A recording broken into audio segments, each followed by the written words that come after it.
remontant au 20 février 2011, un jour inoubliable pour le peuple marocain, le jour où les Marocains ont décidé de sortir pour manifester leur colère contre le gouvernement. Tout a commencé par des groupes de discussion sur Facebook, où quelques jeunes militants discutaient autour de l'avancement des faits en Tunisie, notamment après le départ de l'ex-président tunisien, ou encore le début des manifestations en Égypte. Ces paroles échangées en temps vrai étaient le point de départ de ce mouvement, qui revendiquait le changement.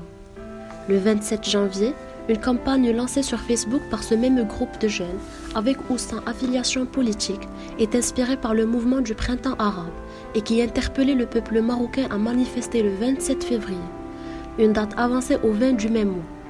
Chaque dimanche et le 20 de chaque mois, plusieurs personnes et à leur tête des jeunes surpeuplaient les principaux boulevards des grandes villes, à savoir Casablanca et Rabat, portant des étendards qui en appelaient au peuple, se réclamaient du peuple et au nom du peuple, Al-Sha'b yurid, le peuple veut. Ces revendications portaient principalement sur les changements politiques, à savoir la chute du gouvernement, la fin de la corruption ou sociale, comme l'accès à la santé pour tous les citoyens, à l'éducation et au travail, ou encore identitaire et primé sur le fait d'officialiser la langue amazigh, la liberté de conscience et l'égalité homme-femme. Les premiers mois de ces manifestations ont connu une tolérance de la part des autorités, mais à partir du mois de mai, les forces publiques dispersaient les rassemblements à coups de matraque, ce qui a empêché les prochaines manifestations d'avoir lieu. Nous sommes en mai 2018. Une femme nommée Priscilla Ludowski, auto-entrepreneuse, décide de lancer une pétition concernant la baisse du prix du carburant à la pompe. Très vite, ce manifeste dépasse le 1 million de signatures. Les mois passent et les signataires ne cessent d'augmenter jusqu'au jour où 2 personnes, Éric Drouet et Bruno Lefebvre, prennent l'initiative de créer un mouvement sur Facebook le 10 octobre 2018.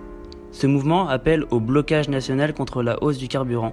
Une date est fixée, le 17 novembre 2018, ce sera l'acte 1 de la mobilisation des Gilets jaunes.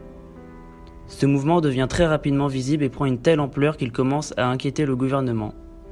Les médias commencent à s'y intéresser au vu de la crédibilité que prend chaque jour cet élan.